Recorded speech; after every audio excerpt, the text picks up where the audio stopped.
Bonjour, c'est Ursule encore. On est le 10 novembre 2023. Alors, je viens sur la trompette aujourd'hui encore et je viens proclamer le retour de notre Seigneur Jésus-Christ. Amen. Alléluia. Soyons tous bénis, soyons remplis de sa joie. Amen.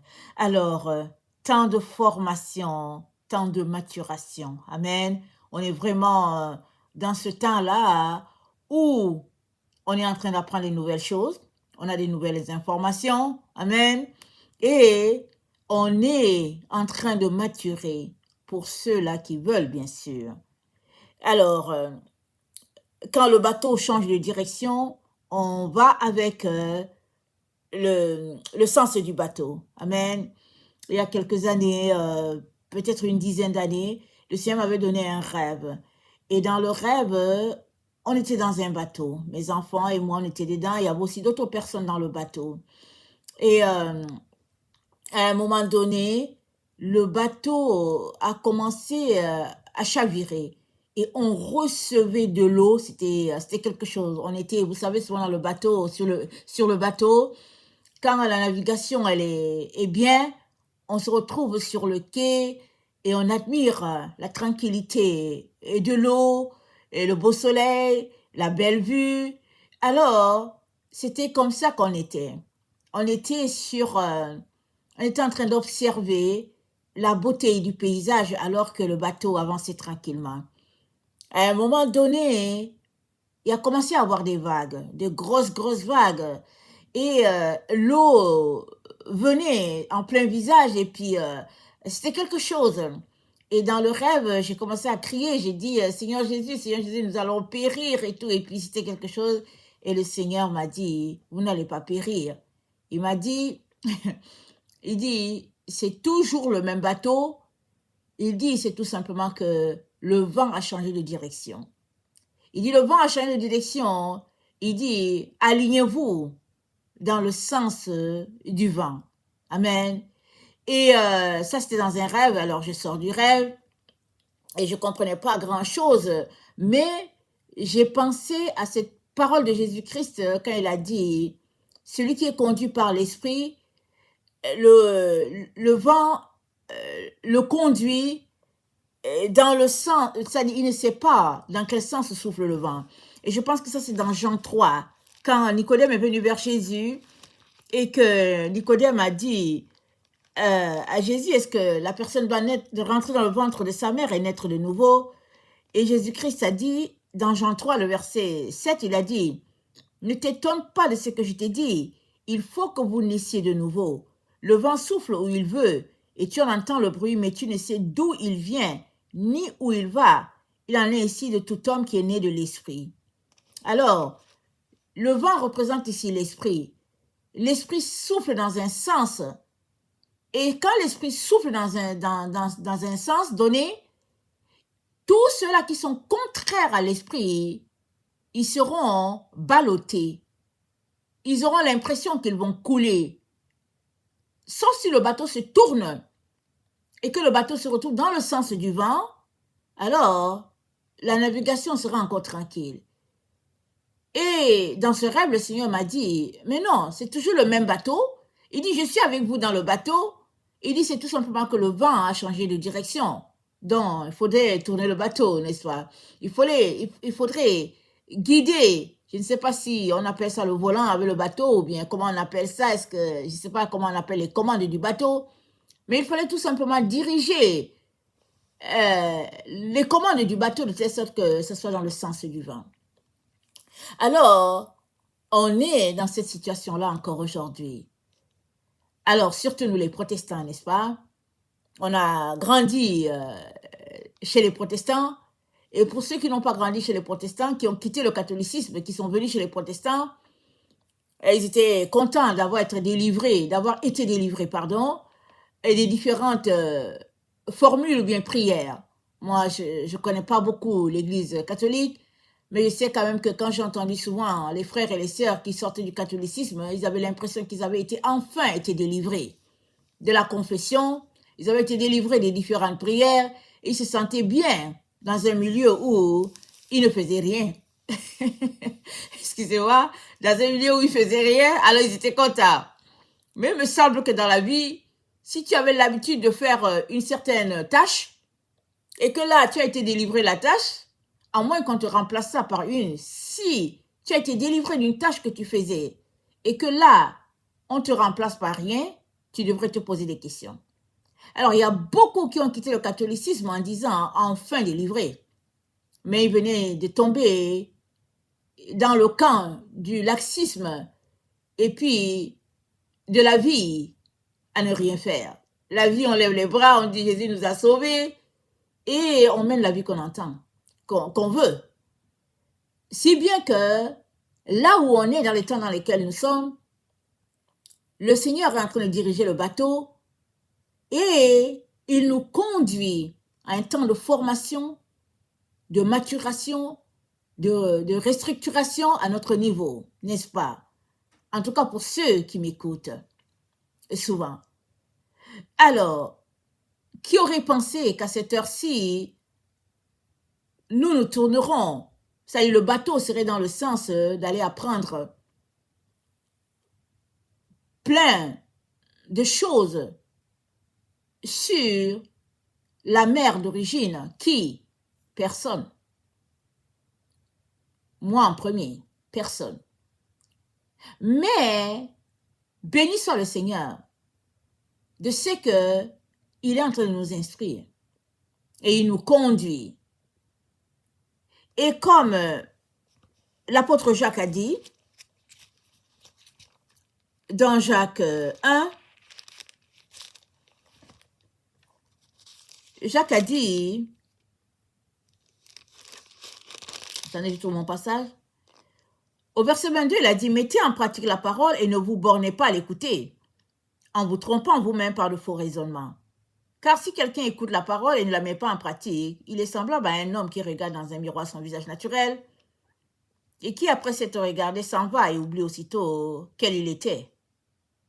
Mais celui qui aura plongé le regard dans la loi parfaite, la loi de la liberté, et qui aura persévéré, n'étant pas un auditeur oublieux, mais se mettant à l'œuvre, celui-là sera heureux dans toute son activité. Alors, donc, s'il n'y a pas de mise en pratique, tu as écouté et tu es parti, et rien n'a changé. Sauf si tu te mets à mettre en pratique ce que tu as entendu, et ça devient quelque chose. Alors, on est donc à ce stade-là où il est important d'être devant la face de ton Seigneur pour t'assurer que tu es en train de marcher sur le chemin de la vérité. Et cette vérité, tu ne peux la connaître que si tu entretiens ta relation avec le Seigneur. Et il va venir te révéler plein de choses. Je vous ai déjà donné ce témoignage-là que pendant 2 ans à peu près, j'ai cherché à savoir qui était la clé de David. J'ai passé mon temps à demander au Seigneur, mais c'est... Oui, d'accord, tu tiens en main la clé de David, mais c'est qui la clé de David? Pendant presque 2 ans, le Seigneur ne m'a pas répondu. Mais je continuais toujours. À un moment donné, c'est comme si, ça m'est sorti, et je n'avais pas plus de réponses, mais je continuais quand même. Et un jour, que j'étais dans la présence du Seigneur, et que je m'apprêtais à me lever, il m'a dit, la clé de David, c'est Marie. Parce que la clé, ça ouvre une porte. Et si la porte est fermée et qu'il n'y a pas de clé, ça ne peut pas ouvrir. Et il m'a dit, la clé, c'est Marie. J'étais tellement excitée et heureuse d'avoir la réponse. Et ça a été l'objet de mes méditations.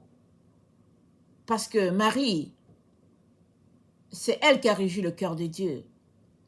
Par sa pureté, sa simplicité. Et elle a enfanté ce qui venait de Dieu. Et tous nous sommes appelés à enfanter. Tous les hommes, toutes les femmes sont appelés à enfanter. Et quand Dieu dit que la clé, c'est Marie, il est en train de dire, elle est l'exemple, elle est le modèle. Elle est le modèle que Dieu attend de chacun d'entre nous. chacun est appelé à enfanter Jésus, c'est-à-dire à concevoir Jésus et à l'enfanter.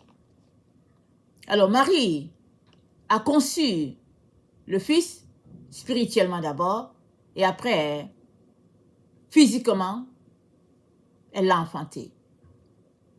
Et Dieu attend cela de chacun d'entre nous. Et qu'est-ce qu'il a dit? Il a dit, le royaume des cieux n'est pas à l'extérieur de vous, mais il est à l'intérieur de vous. Il est entos.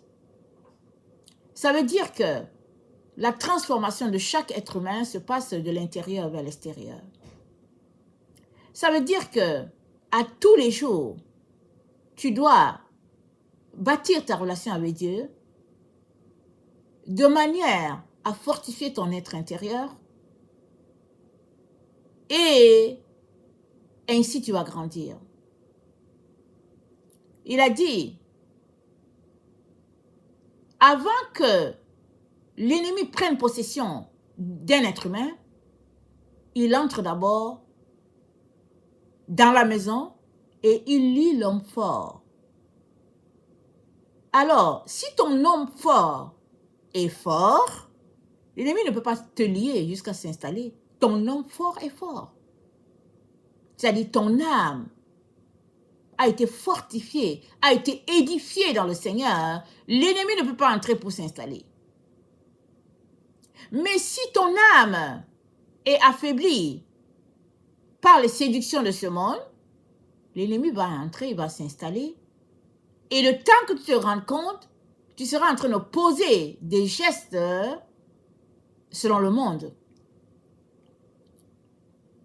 Alors, la maturation dont il est question ici, c'est de mettre en pratique la parole de Dieu et de l'appliquer à nos propres vies afin de grandir, afin de bâtir son homme fort. Alors, dans la vie, il y a deux types de prières. Il y a les prières qui émanent de notre être. Et sur ce plan-là, les protestants ont beaucoup de choses à apprendre aux catholiques. Ils savent comment prier, ils savent comment lire leur Bible, et ils savent comment prier.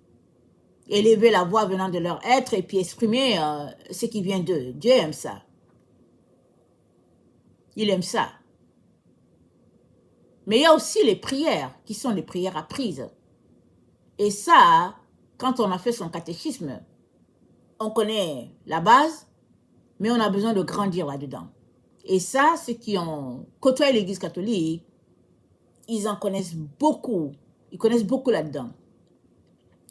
Et ce côté de prière apprise, les protestants ont besoin de l'apprendre chez les catholiques. On est donc en formation. Moi, il y a plein de prières que j'ai fait mon catéchisme, mais le catéchisme qui se limitait au niveau des églises protestantes. Par exemple, j'ai fait mon catéchisme, mais je n'ai pas appris « Je vous salue Marie ». J'ai appris « Je vous salue Marie » il n'y a pas longtemps. Parce que le Seigneur m'a dirigé comme ça. Et petit à petit, et après il m'a connecté aux prières de Sainte Brigitte pour mes enfants et moi. Amen, je faisais les prières de Sainte Brigitte. Et après il m'a dit aussi de les donner aux enfants, et puis mes enfants aussi le font. Et ça a bâti notre unité. Et au fait, ça a fait quelque chose d'extraordinaire dans nos différentes vies, dans nos âmes. C'est que ça a envoyé la lumière, si bien que je vois vraiment la main de Dieu dans la vie de mes enfants. Et après cela, ça ne se limite pas à ça. Après, le Seigneur m'a encore parlé, il m'a dit, ça ne se limite pas à ça. Il y a d'autres choses. Et je suis dans l'école, je suis en plein apprentissage, comme chacun à qui j'apporte la parole. Je suis en train d'apprendre toutes ces choses-là que je ne connaissais pas. Parce que dans le protestantisme, il y a beaucoup de choses qui ont été coupées de façon à simplifier tout. Tout a été rejeté. Tout ce qui s'élève, tout ce qui élève l'âme en direction de Dieu a été coupé. Si bien que les choses tournent autour de l'être humain.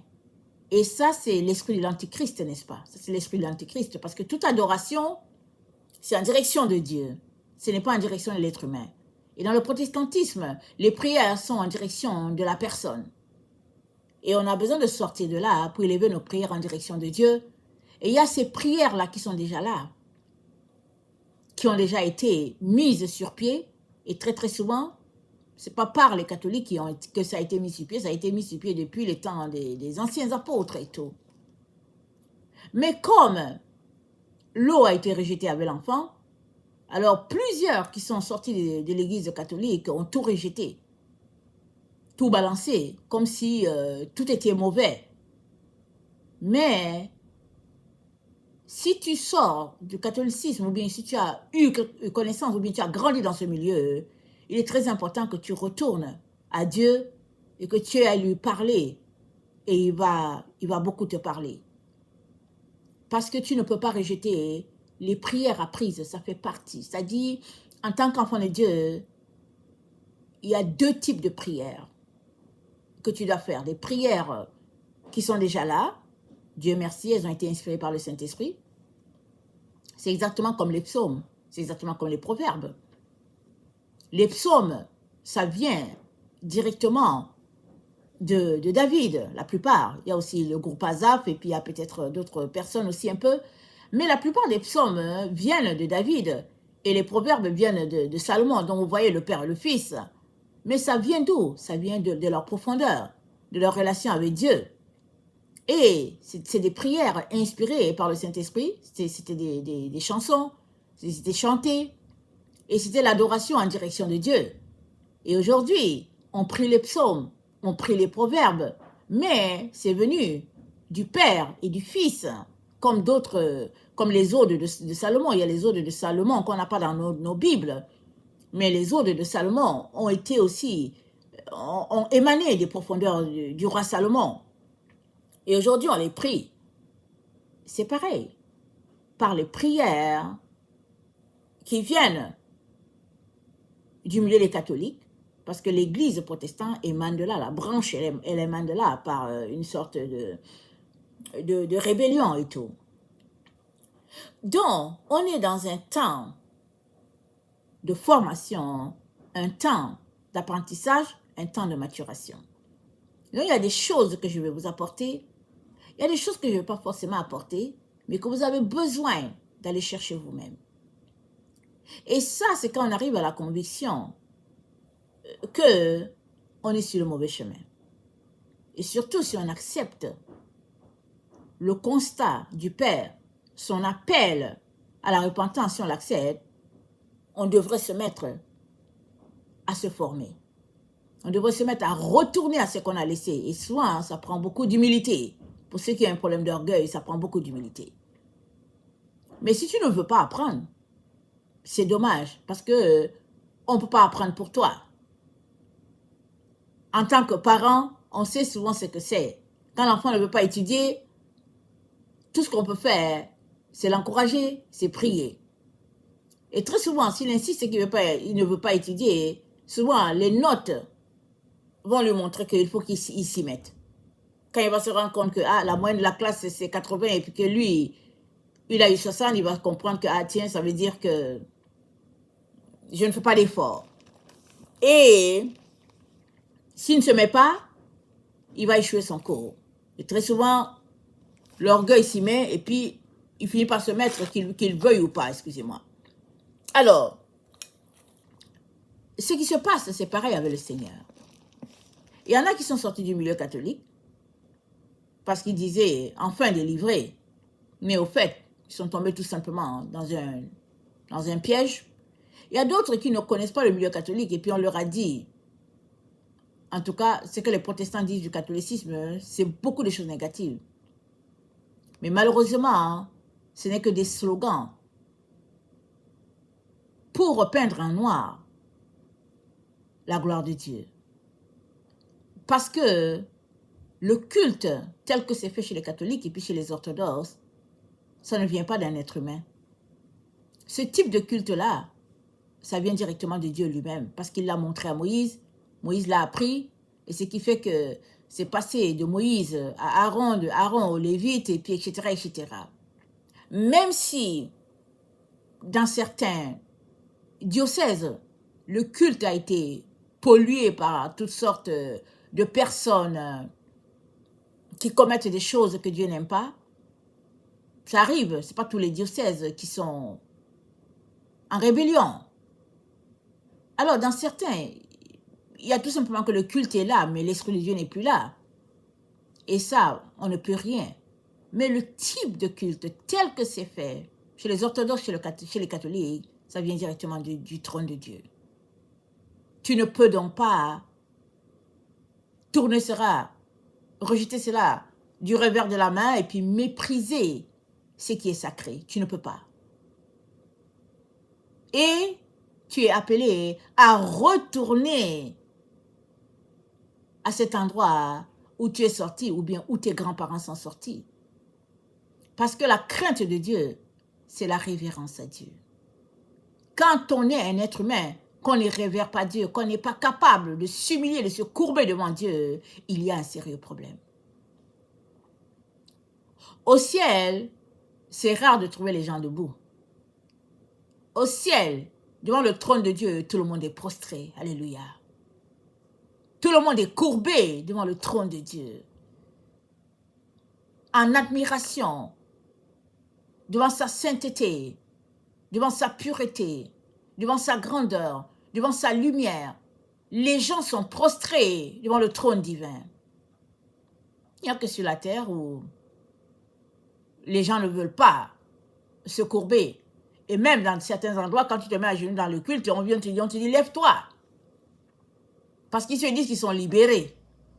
Dans les milieux protestants, tu te mets à genoux, on vient te dire, lève-toi, lève-toi, lève-toi, on ne veut pas ça ici, lève-toi.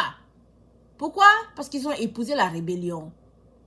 Ils ont épousé la rébellion. Mais si quelqu'un entre dans une église et qui se met à genoux, il se met à genoux pas devant un pasteur ou bien devant un ancien, il se met à genoux devant son Dieu. Comment un autre être humain peut-il venir lui dire lève-toi? Mais voilà comment l'ennemi a contaminé la pensée de plusieurs. Dans le milieu protestant, il y a plusieurs endroits où des gens se sont mis à genoux, on leur a dit lève-toi, lève-toi, lève-toi ici. Et ça, c'est dommage. Parce que tu as le droit de te mettre à genoux dans toute église où tu entres. Et s'il y a une seule personne devant qui on doit se mettre à genoux, c'est devant Dieu. Et c'est tout. On sait tous que Israël ne se prosterne pas devant un humain. Voilà pourquoi Aban voulait exterminer Madoché et puis les Israélites. Parce que Aman voulait que Madoché se mette à genoux devant lui. Mais Madoché, c'est un Israélite qui savait qu'il pouvait juste se prosterner devant l'Éternel des armées, et c'est tout. On a donc besoin d'apprendre à retourner à la vérité. Alors, si tu n'apprends pas à te prostrer devant l'Éternel alors que tu es sur la terre, tu apprendras pareil. Quand tu seras devant le trône, tu apprendras. Et puis, si tu te retrouves du côté là où le feu brûle, un jour viendra où la Bible dit, toute langue confessera que Dieu, que Christ est le roi, toute langue. Ce jour-là, quand ça arrivera, Dieu te fera sortir du feu pour venir te prostrer devant le Fils. Parce que quand tu étais sur la terre, tu as refusé. Tout cela pour dire que ce sont des choses qui s'apprennent. Quand tu apprendras à te mettre à genoux pendant 15 minutes, demain tu pourras te mettre à genoux pendant 30. Et après tu pourras te mettre à genoux pendant 1 heure. Parce que ça se pratique, ça se développe. Quand j'ai grandi, au moment du culte, je voyais toujours mon père à genoux quand il priait. Il se mettait à genoux, ma mère à côté, et puis bon, on a grandi comme ça. Mais après, quand j'ai quitté mes parents, que je suis allée poursuivre mes études en Occident, ben voilà, j'ai commencé à ne plus me mettre à genoux, surtout que le sol était du béton. En tout cas, je ne me mettais pas à genoux. Et puis bon, voilà, les choses sont allées d'eux-mêmes et puis ben, c'est ça. Mais à un moment donné, devant la sainteté de Dieu, j'ai recommencé encore à me mettre à genoux. Et après un certain temps encore, j'ai commencé à me lasser, en train de justifier. Oh, que le genou, ça fait mal et tout. Mais j'ai recommencé à mettre à genoux avec un oreiller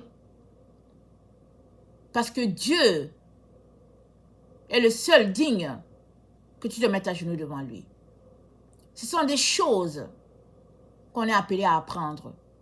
Qui veut, peut, mais qui ne veut pas, aura toujours une raison pour justifier son égarement. Et dans Matthieu 18, voilà ce que notre Seigneur Jésus-Christ nous dit.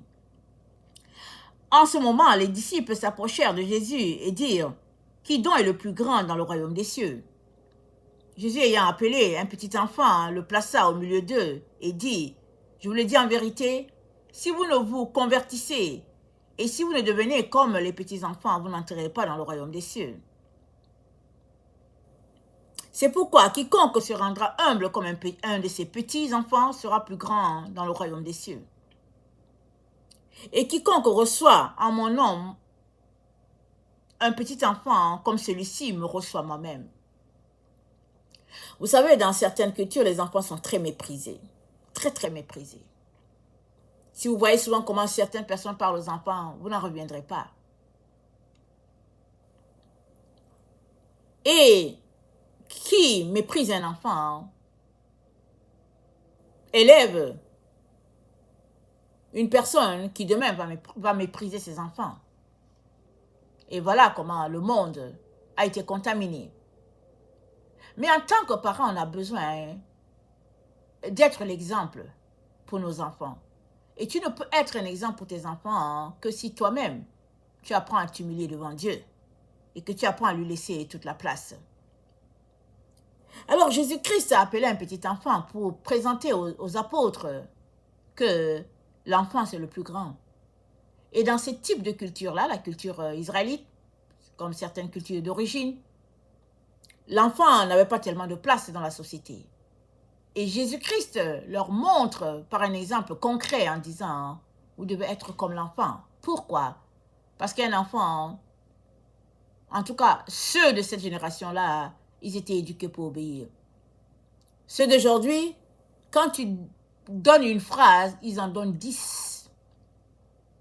Tu as besoin de te maîtriser pour ne pas commettre une erreur. Tu as besoin de récupérer les enfants parce que tu as à peine ouvert la bouche qu'ils ont déjà répondu parce qu'ils sont les enfants de TikTok. Mais un enfant, il est fait pour obéir. Voilà pourquoi Jésus-Christ leur a dit, celui qui ne devient pas comme un enfant, il n'entrera pas. Donc il est en train de nous dire que nous sommes faits pour obéir à Dieu. Mais si nous venons avec nos gros sabots, on ne pourra pas entrer. On a beau prouver à Dieu qu'on a des diplômes, qu'on connaît, on n'entrera pas. Et la Bible dit, la connaissance enfle. Voilà pourquoi dans notre temps, les gens sont remplis d'eux-mêmes, n'est-ce pas? Ils se disent qu'ils connaissent, ils veulent démontrer qu'ils surpassent Dieu, et puis ils veulent modifier les choses, ils veulent créer des évangiles émergents et toutes sortes de théories qu'ils mettent sur place. Parce qu'ils ont soit des diplômes, des maîtrises, et puis bon, voilà. Et aussi, dans les temps, quand les gens allaient dans les écoles bibliques, ils allaient pour qu'on les forme, pour qu'on leur explique la pensée de Dieu. Ils allaient là-bas et on leur communiquait comment les anciens apôtres percevaient les choses. Mais avec le temps, les choses ont commencé à changer. Depuis les différents synodes, je ne sais pas si c'est au 3e siècle ou au 2e, je ne me rappelle plus. Mais les choses ont commencé à changer et petit à petit, ils ont commencé à détourner les gens. Si bien qu'aujourd'hui, quand tu vas dans une école biblique, si tu es entré rempli de zèle, tu sors de là froid, comme la glace.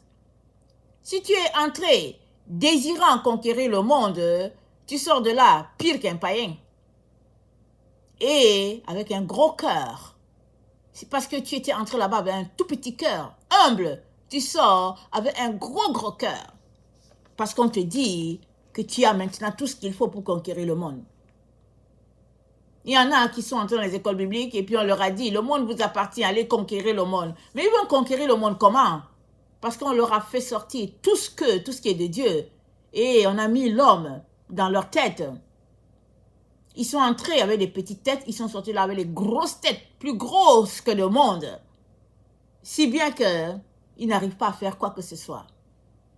Et Dieu nous demande d'être comme les enfants, c'est-à-dire humbles, tout petits, dépendants de lui. Et cela, ça demande une volonté, une éducation, une discipline. Et la discipline, elle commence par les petites choses que tu as apprises. Si nous nous rappelons bien, la simplicité de la prière de Jésus, c'est étonnant, n'est-ce pas? Les disciples lui ont dit, apprends-nous à prier. Et il a dit, notre Père, qui est aux cieux, que ton nom soit sanctifié, que ton règne vienne. Il n'y a pas prière plus simple que le Notre Père. Mais beaucoup ne prient pas le Notre Père.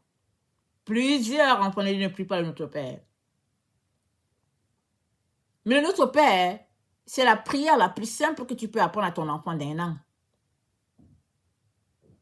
Le Notre Père est une prière tellement simple, mais tellement puissante, que si tu la pries, ne serait-ce que 3-4 fois par jour, tu seras étonné de voir comment elle va te transformer. Et maintenant, si tu la pries 10 fois, tu seras tout simplement surpris par cette prière-là. Mais si tu ne mets pas ça en application, tu ne bénéficieras pas de ce que cette simple prière peut faire dans ta vie. Beaucoup s'en vont faire des prières kilométriques et des poèmes, des proses. Le Seigneur n'a rien contre. Mais avant que tu fasses une prière, assure-toi que c'est ton âme humble qui est en train de prier devant Dieu. Parce que si tu fais des prières kilométriques et que tu exprimes juste ton orgueil, ta prière ne traverse pas le plafond de ta maison. La seule manière pour toi de prier pour que cela touche le cœur du Père, c'est que tu puisses prier selon le Saint-Esprit. C'est pourquoi, pour ceux qui m'écoutent, j'ai toujours encouragé de commencer par prier les psaumes. Entre dans la présence de Dieu en priant les psaumes. Parce que les psaumes, c'est des prières inspirées par le Saint-Esprit. Petit à petit, viens dans la présence de Dieu, juste avec tes psaumes, tes proverbes, viens avec, tous les jours, les mêmes choses. Tu peux penser que tu fais toutes les mêmes choses, mais l'Esprit de Dieu est là. L'Esprit de Dieu va te transformer. Quand j'étais dans mes maternités, j'étais tellement déçue de la vie que je n'avais même pas d'énergie pour pouvoir venir dans la présence de Dieu.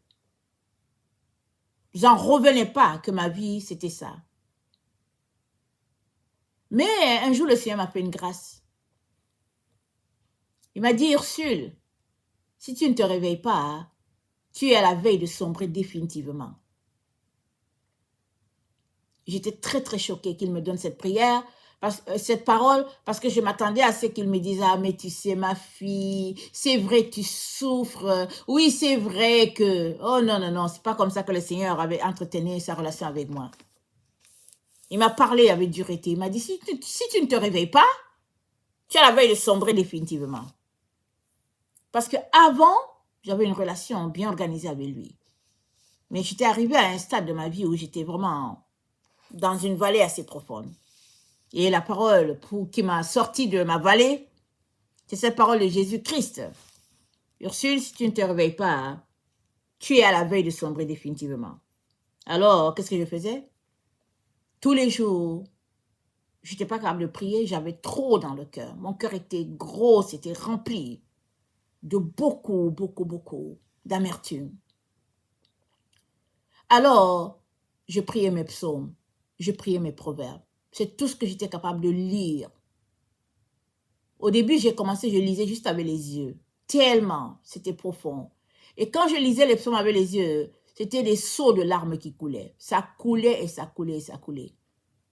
Après, j'ai commencé à lire les psaumes en ouvrant ma bouche. C'était beaucoup mieux, mais ça ne m'empêchait pas de verser mes larmes. Je versais toujours mes larmes, mais je lisais mes psaumes toujours. Et c'était les psaumes que je lisais, c'était les proverbes que je lisais.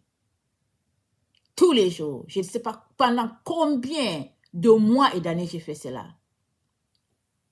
Mais j'ai été étonnée.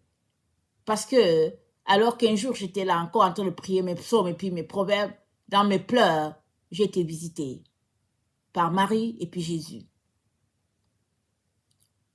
Et ma vie a continué comme ça. Même après leur visite, ma vie a continué des années durant où j'étais juste capable de prier les psaumes et les proverbes. Je n'étais pas capable de prier autre chose. Tellement, tellement. Ma déception était profonde. Mais le Seigneur a envoyé la guérison. Et petit à petit, il m'a bâti, petit à petit, il m'a remonté. Je vous dis tout cela pour vous dire que il n'y a pas de petite prière devant Dieu. Quand lui-même a inspiré la prière, si tu la pries, c'est directement sorti de lui cette prière. Alors si tu la pries, c'est-à-dire si tu la répètes, oh, combien tu viens de le toucher. Parce que tu es en train de répéter ce qui est sorti de lui.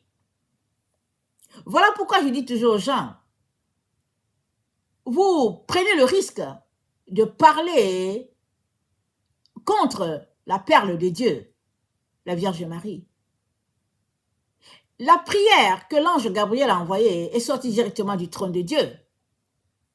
L'ange Gabriel est venu, il a dit, je vous salue, Marie, vous à qui une grâce a été faite. Il a dit, toi à qui une grâce a été faite, le Seigneur est avec toi.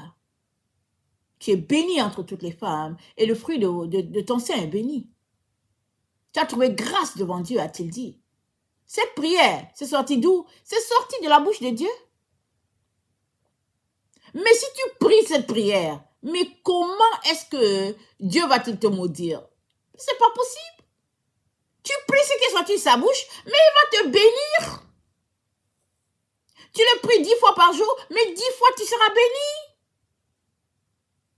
Mais l'ennemi a trompé les gens. Ils sont là, ils disent que non, il ne faut pas toucher à ça. Mais si tu ne touches pas à ça 10 fois, 10 fois tu perds la bénédiction de Dieu. Mais si tu pries ça 10 fois par jour, 10 fois par jour, tu répètes ce que Dieu a dit, tu prends la bénédiction. Ce n'est pas compliqué de marcher selon l'Esprit de Dieu. Ce n'est pas compliqué.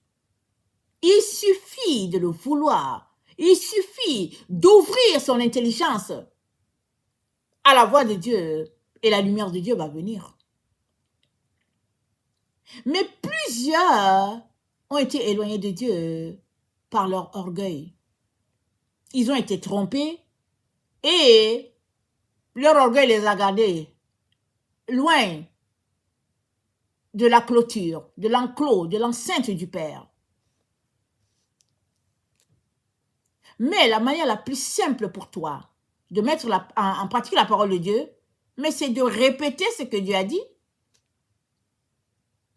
Si tu viens chaque jour et que tu pries, l'Éternel est mon berger, je ne manquerai de rien. Comment vas-tu manquer de quelque chose? Tu ne manqueras de rien. C'est sorti de la bouche de Dieu. Dieu l'a communiqué à David par le Saint-Esprit. Et David qui était au champ, à tous les jours gardant les troupeaux, chantait à Dieu, l'Éternel est mon berger, je ne manquerai de rien. Il me fait reposer dans le vert pâturage. Il me dirige près des eaux paisibles. Il restaure mon âme. Alors, regarde-toi en train de répéter la même chose. Comment vas-tu manquer de quelque chose? Tu ne manqueras de rien. parce que tu le répètes à tous les jours.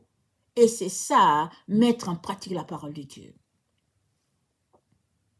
Mais tant que tu ne sors pas des pensées préconçues que tu as, tu diras, oh non, mais ça, ce sont les prières que les catholiques ont apportées, et puis les prières ont créé, les catholiques ont fait ceci. Parce que le peuple de Dieu a été conduit loin de la vérité. Dans plusieurs écrits anciens, les gens n'avaient pas de Bible. Et comment priaient-ils? Ils priaient. Voilà comment un exemple qu'ils priaient. Ils disaient, oh Dieu, Dieu de Thomas, si tu es le Dieu de vérité, guéris mon fils. C'est comme ça que les gens priaient. Et les gens, et quand l'enfant était guéri, et puis l'enfant effectivement guérissait, et les gens disaient, oh, Saint Thomas a prié pour moi. Ils m'ont dit, ah, j'ai prié le Dieu de Thomas, et mon fils a été guéri. Voilà comment les gens priaient. Oh Dieu d'André. Et dans le milieu des protestants, ils ont été privés des prières des saints. Mais les prières des saints, ça fait partie des prières des temps anciens. Ça fait partie des anciens sentiers que notre Dieu nous dit de parcourir dans Jérémie 6. Voilà ce qui est dit dans Jérémie 6. Dans Jérémie 6, il est dit au verset 16, ainsi par l'Éternel, placez-vous sur les chemins, regardez et demandez quels sont les anciens sentiers, quelle est la bonne voie, marchez-y, et vous trouverez le repos pour vos âmes. Mais ils répondent, nous n'y marcherons pas. J'ai mis près de vous des sentinelles, soyez attentifs au son de la trompette, mais ils répondent, nous n'y serons pas attentifs. C'est pourquoi, écoutez, nations, sachez ce qui leur arrivera. Assemblée des peuples, écoute, terre, voici, je fais venir sur ce peuple le malheur, fruit de ses pensées, car ils n'ont point été attentifs à mes paroles, ils ont méprisé ma loi. Les saints d'autrefois sont là pour nous soutenir dans notre course. Dans Hébreux 12, c'est dit, environnés d'une si grande nuée de témoins, courons de manière à remporter le prix. C'est ça qui est dit dans Hébreux 12. Nous avons été priés, nous avons été privés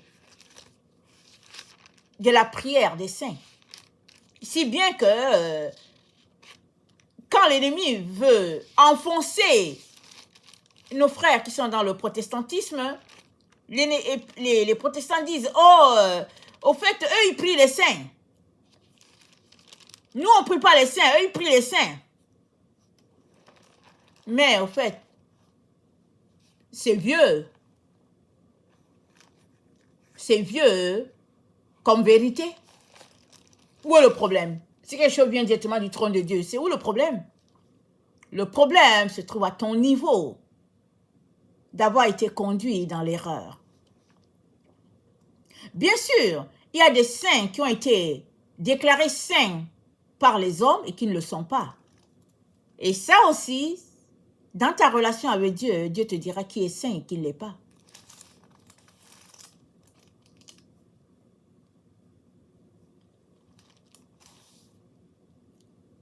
Quand le Seigneur m'a introduit à la présence des saints, il ne m'a pas dit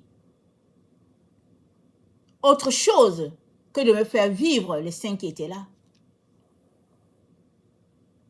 Et il m'a présenté les différents saints qui prient pour moi.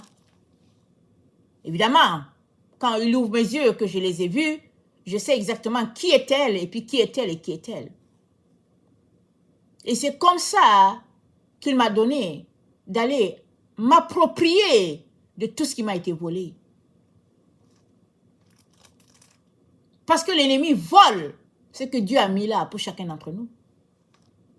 Les saints d'autrefois sont là, c'est leur travail de prier pour nous. Et tu peux faire appel à eux.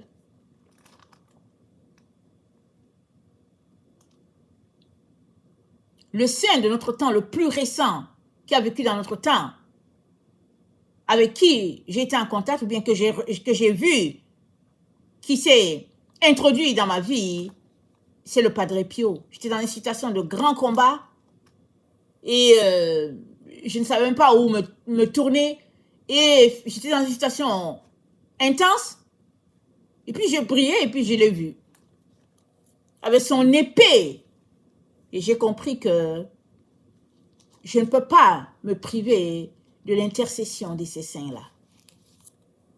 Dieu envoie qui il veut, comme il veut, et c'est une grande bénédiction qu'il te donne quand il te présente quel est le saint qui prie avec toi. Et nous sommes environnés de ces saints-là, de ces prophètes-là. Jérémie, Ésaïe, tous les saints possibles nous sommes introduits. Il y a des jours où ce sera tel saint qui viendra, tel autre. Ils sont remplis. Ils sont présents sur cette terre. Il suffit juste que Dieu enlève le voile et tu te retrouves dans la gloire et tu vois ce qu'il aimerait que tu vois et que tu comprennes. Pourquoi? Parce qu'il ne veut pas que tu restes dans l'ignorance, dans les ténèbres. Il veut t'éclairer. Mais seulement si tu deviens comme un enfant, tu bénéficieras de tout ce qu'il a pour toi. Et au verset 8, nous sommes toujours dans Matthieu 18, c'est notre texte d'origine. Si ta main ou ton pied est pour toi une occasion de chute, coupe-les et jette-les loin de toi. Mieux vaut pour toi entrer dans la vie boiteux et manchot que d'avoir 2 pieds ou 2 mains et d'être jeté dans le feu éternel. Ta main, c'est qui? C'est ton bras droit. Ton pied, c'est qui? C'est la personne qui est toujours avec toi. Et c'est dit que si la personne qui est toujours avec toi, là, ton pied, mon pied, là, si cette personne-là, tu as constaté qu'elle va te conduire dans le feu, allez, débarrasse-toi le plus rapidement avant que la personne te conduise au feu. Toi, sors de là le plus rapidement. Fuis. Mieux vaut entrer dans la gloire manchot ou bien boiteux que de ne jamais te rendre dans la gloire de Dieu. Mais il y a plusieurs là qui sont là, ils sont avec leurs pieds bancal, ils sont là avec leurs mains manchots et ils sont là, ils ne veulent pas bouger, ils sont là avec la main et puis ils ne veulent pas avoir une main manchot. Et ils sont là en train de dire, bon, on va faire comment? Ouais, on va faire comment? Mais on va faire comment? Pensez-y plusieurs fois. Tu vas faire comment? Et tu vas rester avec la main? La main qui va te conduire à l'enfer? Pensez-y plusieurs fois. Ici intervient la sagesse de Dieu.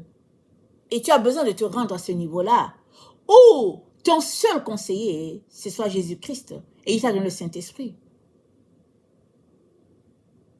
Tu as besoin d'arriver à ce stade de ta vie où tu dois regarder ta prison et réaliser que ici, là, si je ne sors pas de cette prison, c'est fini pour moi. Et souvent, Dieu est tellement bon qu'il te montre ta prison. Plus d'une fois, le Seigneur m'a montré que j'étais dans une cage. J'en revenais pas. J'avais une relation avec lui. Tous les jours, je me levais, je l'aimais. J'avais au moins 2 heures de temps avec lui. Et quand il m'a montré que j'étais dans une cage, serez-vous bouleversé ou pas? J'étais bouleversé au plus profond de moi. Moi, dans une cage, effectivement, j'y étais. Et quand il m'a montré que j'étais dans une cage, ce que j'ai fait, c'est que j'ai décidé que je vais sortir de la cage le plus rapidement possible. Et je suis retournée sur les bancs à l'université. Ce n'est que comme ça que je me suis dit, je vais sortir d'ici. Oh non, non, non, je ne veux pas, je ne veux pas. Mais ça, c'était le cœur humain. Ce n'était pas ça que Dieu voulait pour moi. Il m'a montré que j'étais dans une cage, mais je devais continuer à venir devant lui pour dire, Seigneur, comment est-ce que je vais sortir de ma cage? Mais j'ai pris la direction des bancs. Il m'a laissé. Pendant un an et demi à peu près. Et un jour que j'étais vraiment bien confortable parce que je quittais la maison, j'allais m'asseoir et je lisais ma Bible. J'allais m'asseoir au lieu d'étudier et je lisais ma Bible. Tellement j'étais bien de lire ma Bible, je me disais, Seigneur, c'est pas possible qu'on puisse être bien comme ça, de lire sa Bible. Et quand le Seigneur a vu que j'étais vraiment en amour avec lui, il m'a dit, mais tu fais quoi ici? J'ai dit, comment est-ce que je fais quoi ici? Seigneur, je suis avec toi. Il me dit, mais tu fais quoi ici? Tu dois être avec moi dans ta maison.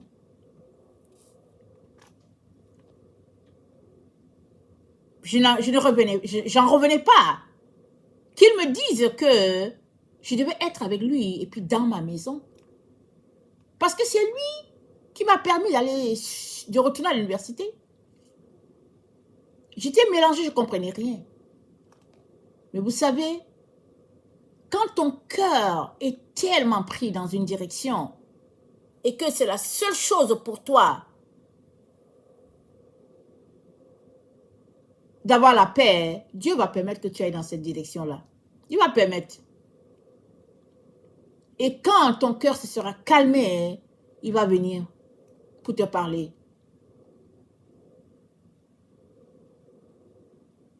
J'avais tout simplement hâte de sortir de ma cage. J'ai dit, moi, je vais sortir. Je vais faire autre chose. Parce que je ne voyais pas comment spirituellement je pouvais sortir de ma cage. Je ne voyais pas. Je regardais partout, je ne voyais pas comment j'allais sortir de là et qui allait m'aider. Donc, j'ai pris mes pieds et je suis partie à l'université. Mais quand je pensais que tout était bien,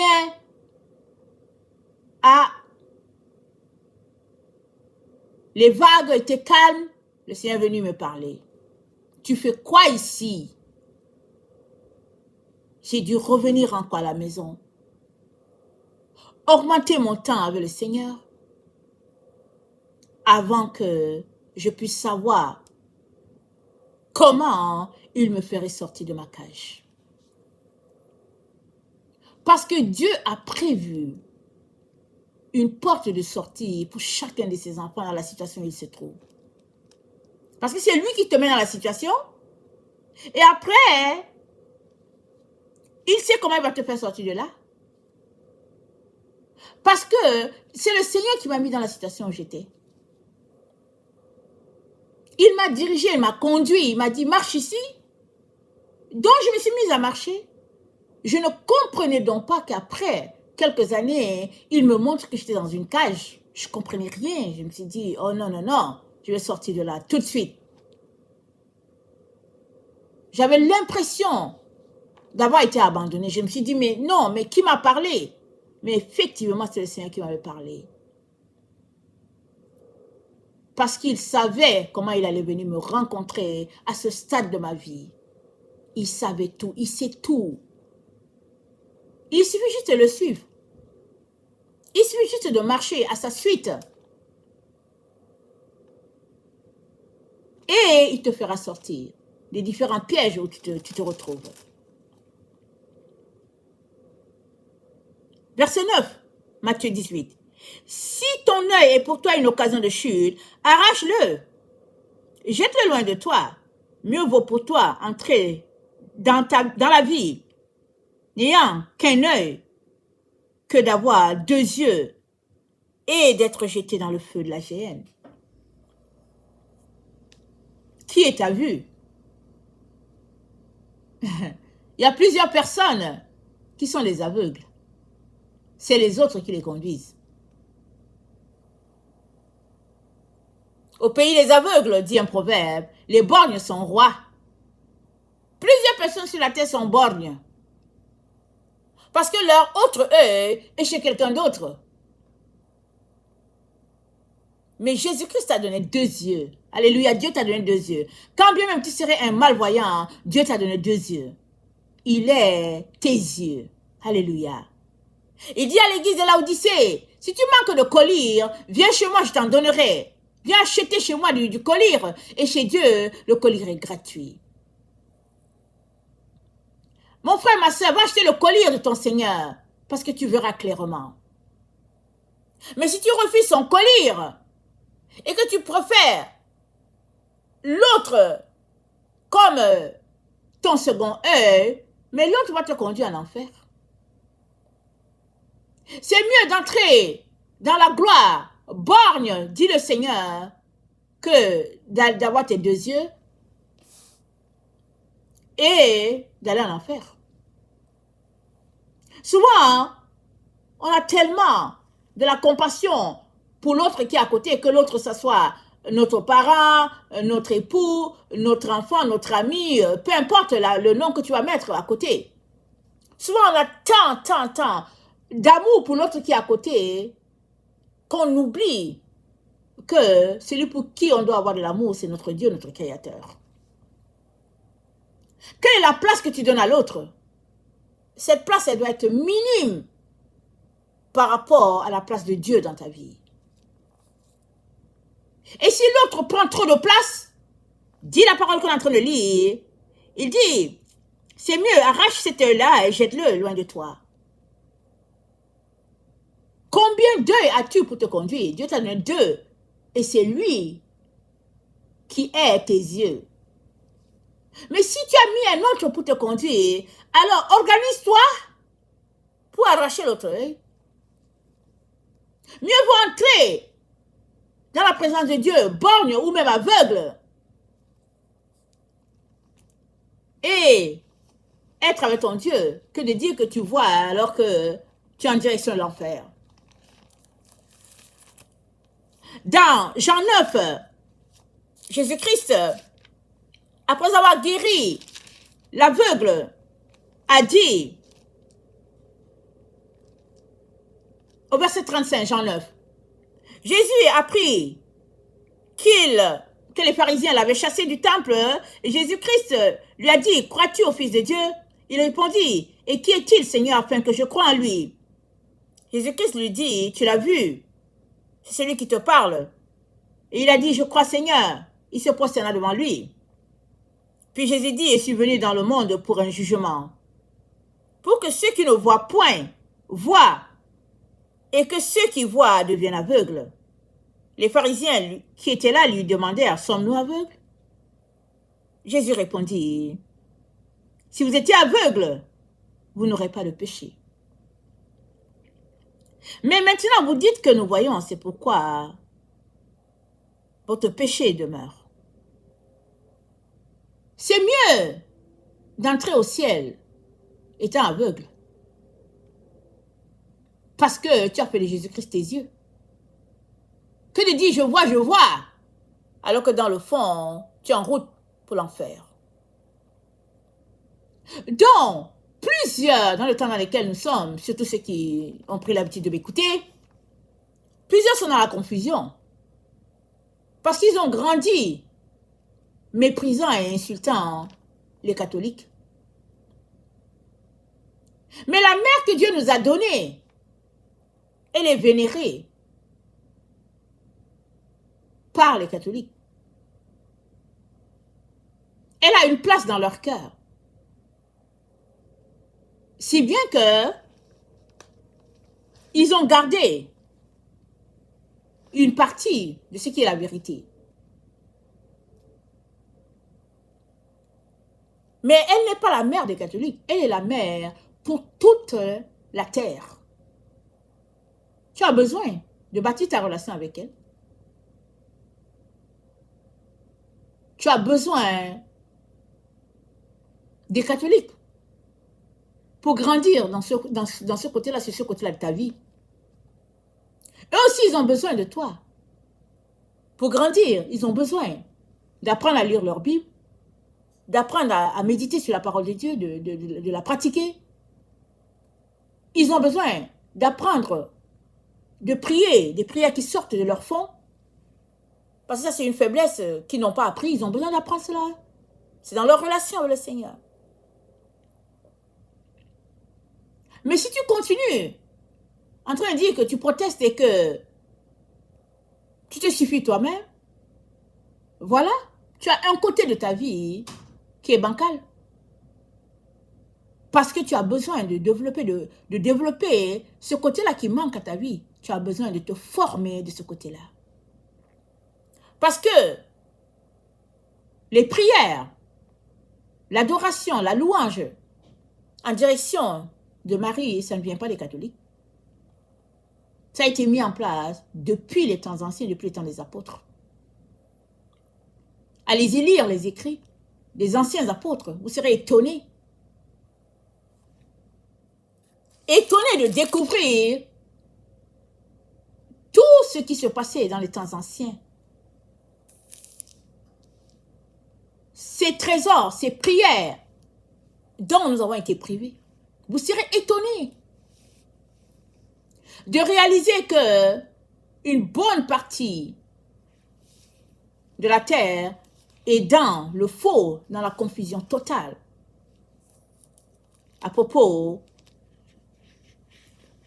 de la mer.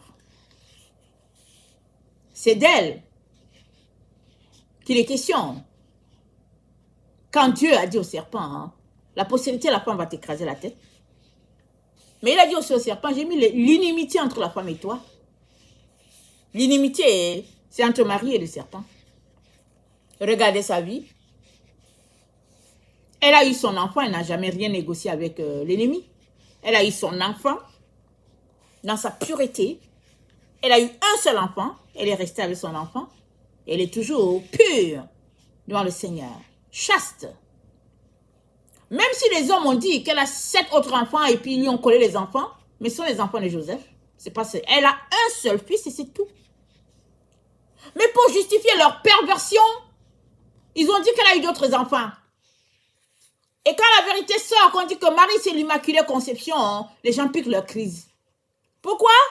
Parce qu'ils ne veulent pas la vérité. Pourquoi? Parce qu'ils sont remplis d'orgueil. Ils ne veulent pas reconnaître qu'ils se sont trompés. Que ce serait dur pour tous ceux-là qui ont côtoyé la vérité et qui l'ont rejetée. Que ce serait dur pour tous ceux-là qui ont marché à côté de la vérité et qui l'ont piétinée. Que ce serait dur. Mais aujourd'hui encore, je viens de la part de notre Dieu réveiller tous mes frères qui ont grandi dans le protestantisme, ou tous ceux-là qui sont en train de chercher la vérité, je viens les réveiller à la vérité. Il y a une seule vérité, et elle ne peut pas être cachée, et la vérité se tient pour elle-même, elle ne peut pas être ignorée. La vérité, c'est la vérité. Et tant et aussi longtemps que tu ne marches pas dans la vérité, alors les ténèbres, c'est pour toi, le mensonge, c'est pour toi. Et Jésus-Christ a dit, vous connaîtrez la vérité, et la vérité vous rendra libre. Et quand il était devant Pilate, il a dit à Pilate, je suis venu pour rendre témoignage à la vérité. Pilate a dit, mais c'est quoi la vérité?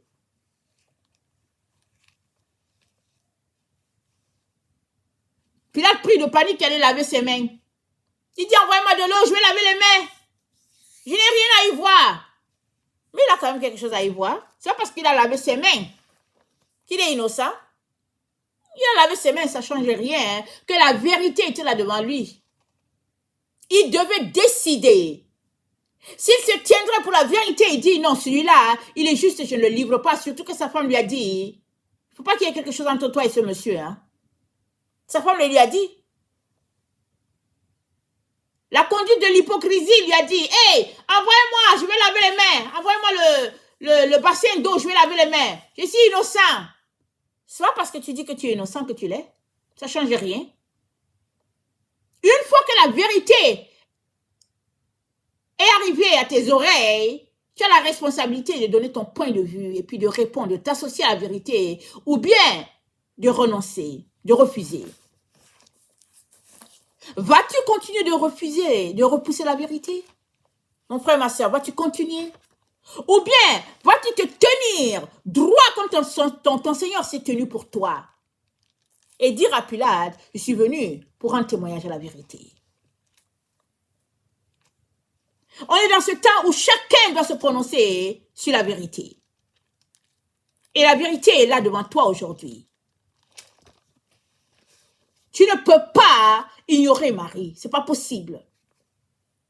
Parce qu'il y a un père, il y a une mère, il y a un frère. Tu ne peux pas ignorer cela. C'est ça la vérité. Tu as beau proclamer tout ce que tu veux, ça ne change rien. Ce n'est pas les dons qui vont te changer. Ce n'est pas le parler en langue. Ce n'est pas ça qui va faire de toi une autre personne. Ce qui va faire de toi une autre personne, c'est que tu aies accepté la vérité et que tu marches dans la vérité parce que la vérité va te transformer. Et va faire de toi un vrai adorateur tel que Dieu attend. Jean 4. Je t'invite à les lire. Et pour terminer, dans 2 Thessaloniciens 2, le verset 9, il est dit, l'apparition de cet impie se fera par la puissance de Satan, avec toutes sortes de miracles, de signes, de prodiges mensongers, avec toutes les séductions et l'iniquité pour ceux qui périssent parce qu'ils n'ont pas aimé la vérité qui les aurait sauvés. Aussi, Dieu leur envoie une puissance et d'égarement pour qu'ils croient au mensonge, afin que tous ceux qui n'ont pas cru à la vérité, mais qui ont pris plaisir à l'injustice, soient condamnés. On est dans ce temps où le mensonge court les rues. Tous les mensonges possibles sont répandus partout. Seul celui-là qui est devant Dieu en train de pleurer pour chercher la vérité sera guidé par son esprit. Parce que Jésus-Christ a dit quand le Saint-Esprit va venir, il ne parlera pas de lui-même. Il prendra ce qui est à Dieu et nous le révélera. Tout nous a été révélé. Tout. Toute vérité est là. Dans ce que Dieu nous a donné et que nous devons connaître, tout est là. Dans la Bible, ce que nous devons connaître, tout est là. Et s'il y a quelque chose que tu ne comprends pas, l'Esprit de Dieu va t'expliquer, va te dire, ne comprends pas ça comme ça. Mais si tu ne sors pas d'insulter les autres, d'insulter les catholiques et tout, tu ne connaîtras pas la vérité.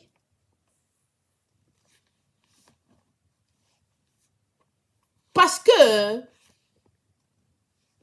celle qui a été faite mère est dans un combat depuis longtemps qu'elle livre contre les serpents.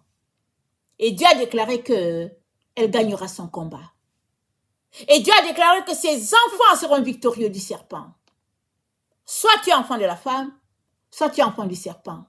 Il n'y a pas une route du milieu. Il n'y a pas un autre endroit où tu peux te mettre. Pourvu que tu aies un peu de mensonge, tu es du côté du serpent. À toi de choisir la vérité.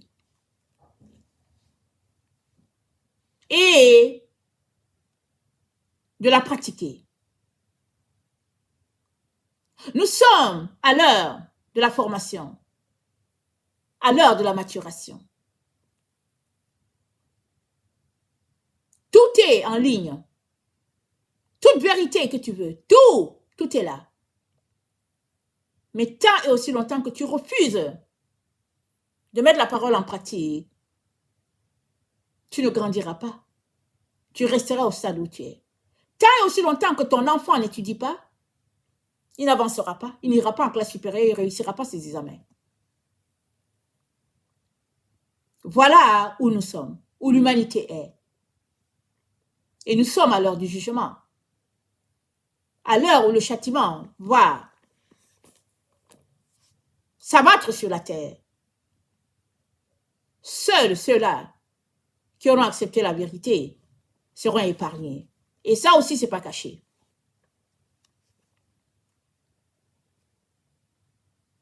Que le Seigneur bénisse sa parole et que tout un chacun choisisse la voie de la vérité. Dans la vérité, il n'y a pas d'orgueil. Il n'y a pas le mépris de l'autre. Il n'y a que d'avoir un cœur comme un petit enfant. Tel que dit dans Matthieu 18, comme on l'a lu. Que le Seigneur bénisse sa parole. Maranatha, Jésus revient. Amen et alléluia.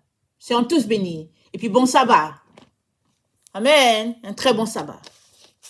Alléluia.